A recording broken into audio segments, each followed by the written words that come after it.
Segundo dia dos exercícios espirituais para total consagração à Santíssima Virgem Maria. Pedimos a Deus a graça de nos deixar-nos guiar pela ação do Divino Espírito Santo, para que durante esses dias de preparação para a consagração à Santíssima Virgem Maria, nosso interior esteja totalmente voltado para a Nossa Mãe do Céu, sendo ela caminho seguro que nos leva ao encontro de seu Filho Jesus.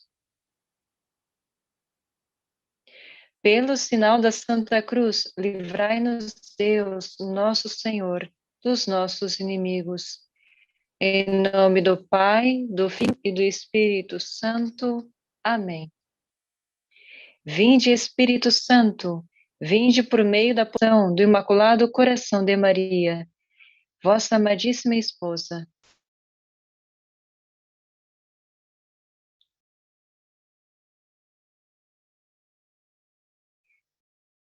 Santo Evangelho segundo São Mateus. Jesus tentado no deserto. Então o Espírito conduziu Jesus ao deserto, a fim de ser tentado pelo diabo. Jejuou durante 40 dias e 40 noites, e por fim teve fome. O tentador aproximou-se e disse-lhe: Se tu és o Filho de Deus, ordena que essas pedras se convertam em pães. Respondeu-lhe Jesus: Está escrito, nem só de pão vive o homem, mas de toda a palavra que sai da boca de Deus. Então o diabo conduziu-o à cidade santa e, colocando-o sobre o pináculo do templo, disse-lhe: Se tu és o Filho de Deus, lança-te daqui, abaixo, pois está escrito: Dará a teu respeito ordens aos seus anjos. Eles suster-te-ão nas suas mãos para que os teus pés não se firam em alguma pedra. Disse-lhe Jesus: Também está escrito: Não tentarás o Senhor teu Deus. Em seguida, o diabo conduziu a um monte muito alto e, mostrando-lhe todos os reinos do mundo, com a sua glória, disse-lhe: Tudo isto te darei, se, prostrado, me adorares. Respondeu-lhe Jesus: Vai-te, Satanás, pois está escrito: Ao Senhor teu Deus adorarás e só a ele prestarás culto. Segundo dia, o mundo e o seu príncipe infernal. A essência do Evangelho que ouvimos trata sobretudo sobre as tentações que Nosso Senhor sofreu. Há vários teólogos, vários estudos que levantam algumas hipóteses o porquê que Nosso Senhor quereria ter sido tentado. A mais aceite é esta: Nosso Senhor quis nos deixar exemplo de como deveremos reagir diante da tentação. Ele permite a tentação para nos fortalecer nas nossas más inclinações. Porque quanto mais eu combato uma má inclinação ou um defeito, mais forte eu fico nesse aspecto. E Nosso Senhor, Deus, portanto, nunca permite uma tentação acima das próprias forças. Isto é um aspecto extremamente importante. Nunca pode haver uma decisão da pessoa de desânimo. É muito forte para mim, eu não aguento. É mentira. Deus não permite uma tentação à qual a pessoa não possa combater. Vemos também aqui um aspecto que o demónio, afinal, não é assim tão esperto como ele se mostra, como se acha hoje em dia, pelo teor das tentações que ele faz a Nosso Senhor. Tanto que ele não sabia bem se Nosso Senhor era Deus ou não. Tanto que tentam com comida porque estava a fazer jejum. Tentam, olha, então se és filho de Deus, atira-te daqui. Ele não sabia bem. Tanto mostra que ele não sabia que a última tentação ele tenta de orgulho. Tudo isto eu te darei. Ele mostra todos os reinos da terra como se fossem dele.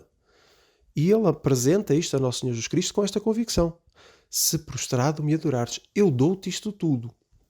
Há vários videntes que dizem que naquele momento ele aumentou, digamos assim, a visão de Nosso Senhor por um fator místico que mostrava realmente muitos reinos e pintava os reinos da terra com uma beleza que não tinha. Mostra que ele não sabia que Nosso Senhor era Deus, porque tudo no universo pertence a Deus. E isto é uma coisa importantíssima que nós temos que ter em mente. O demónio não é assim tão esperto. Ele usa-se de subterfúgios. E por isso é que leva este título do príncipe. O príncipe deste mundo. Porquê o príncipe? Isto remonta já a séculos anteriores, pela qual ela era normal, o rei, enquanto governava, deixava o príncipe e algumas funções de influência. Para quê? Para ir ganhando poder sobre a sociedade e influência sobre o povo que ele estava futuramente, estava a ser preparado para dirigir no futuro. Era normal que fosse assim. E ele então arranjava de vários meios, de vários sistemas dentro do reino, para poder exercer essa autoridade, essa influência sobre o povo que mais tarde ele iria mandar. O demónio usa uma técnica muito parecida, a técnica do príncipe, só que aqui sem um reino dele. Não é um reino dele. Ele usa-se do que é de Deus, porque o universo inteiro, a criação, é de Deus, e ele usa-se da obra da criação para mostrar que ele é que manda, ele é que domina, ele é que influencia, ele é que tem tudo na mão. E não é verdade. Isto é um subterfúgio psicológico que ele arranja para nos mostrar este poder que ele quer mostrar que tem, mas é muito inferior à realidade. E é importante não nos deixarmos enganar dentro deste aspecto. E ele usa-se das coisas do mundo de uma maneira subtil. Um caso, um exemplo, é o caso de Adão e Eva, a tentação de Adão e Eva. O que é que aconteceu? Eles podiam comer das árvores todas do jardim, tanto Adão quanto Eva. Deus tinha permitido uma proibição para colocá-los à prova, saber se eram dignos ou não do céu, porque ninguém entra no céu sem uma prova, tal como ninguém ganha um prémio sem uma prova. É normal que seja assim. E o demónio então usou-se de um elemento, que aqui neste caso que era a árvore da ciência do bem e do mal, para conseguir enganar Adão e Eva, para poder levá-los ao pecado de uma maneira suave. E o modo que ele arranjou foi os elementos que tinham ali à mão.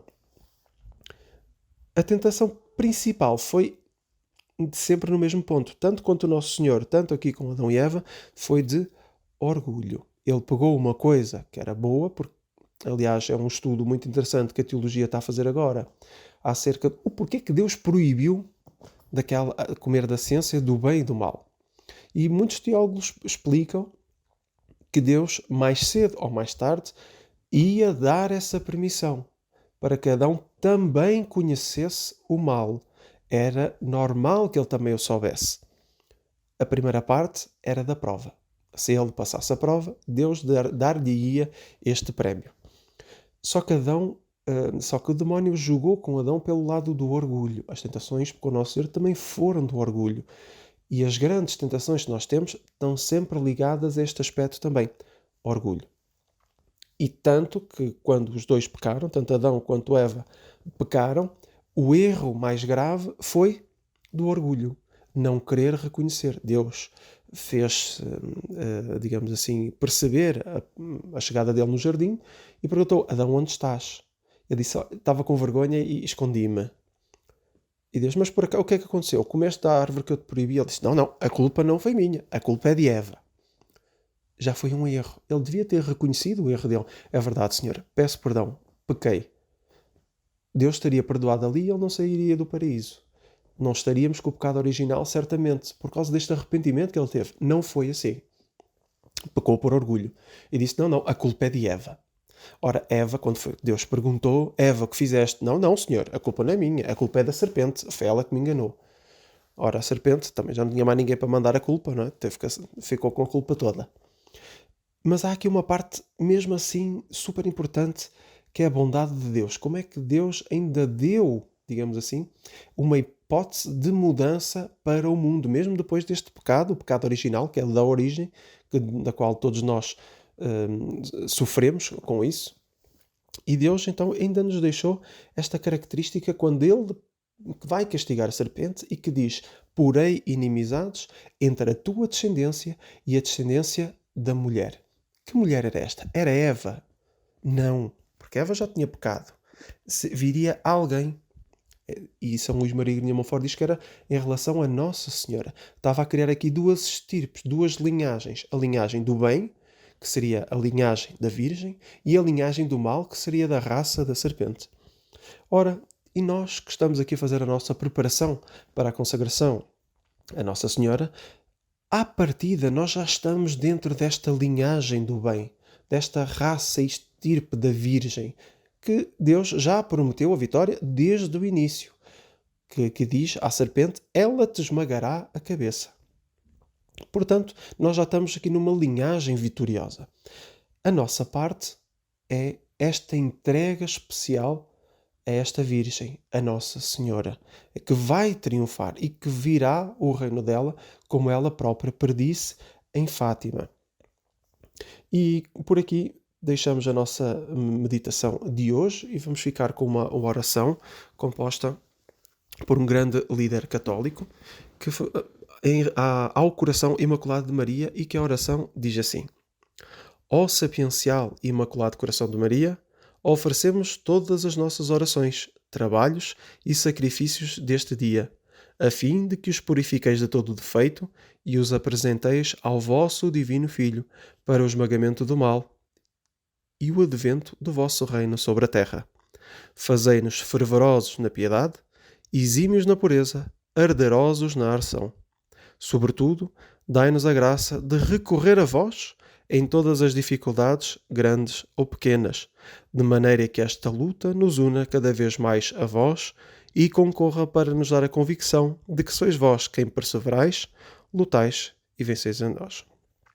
Ó nossos santos anjos da guarda pessoais, ó nossos santos padroeiros, assisti-nos a cada momento, afastando de nós os perigos, ciladas e investidas do inimigo infernal. Assim seja. Orações preparatórias. Oração ao Espírito Santo. Vinde, ó Santo Espírito, as nossas almas visitai, enchei nossos corações com vossa graça divinal. Vós sois chamado intercessor, o dom de Deus Altíssimo, a fonte viva, o fogo, o amor e a espiritual unção. Sois o doador dos 7 dons e sois poder na mão do Pai. Por este, transmitido a nós, enriqueceis a nossa voz. Iluminai o nosso entender, em nós vertei o vosso amor, com a vossa graça eternal, o fraco em nós robustecei. O nosso inimigo repeli, e dai-nos logo a vossa paz. E tendo guia como vós, evitaremos todo o mal. Fazei-nos conhecer o Pai, e ao Filho revelai também, e que de ambos procedeis, fazei-nos firmemente crer. Glorifiquemos a Deus Pai, e ao Filho que ressuscitou, e ao Espírito de Deus, por todo sempre. Amém. Enviai, Senhor, o vosso Espírito, e tudo será criado, e renovareis a face da terra. Oremos.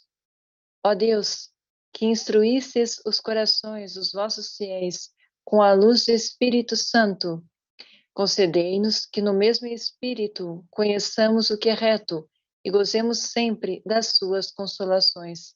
Por Cristo nosso Senhor. Amém.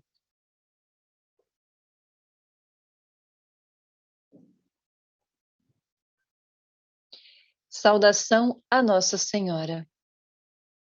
Ave sempre bela, ó Virgem Mãe de Deus, do alto mar estrela, porta azul dos céus. Novas o anjo traz, ave te saúda, funda-nos na paz, de Eva o nome muda.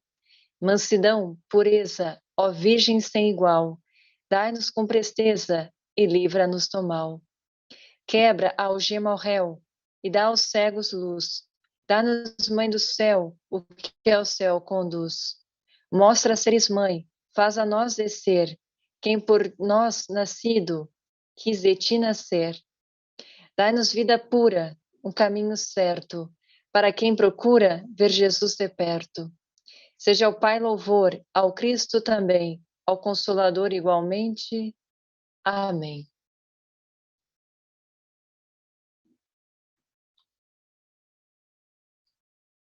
Glória ao Pai, ao Filho e ao Espírito Santo, como era no princípio, agora e sempre. Amém.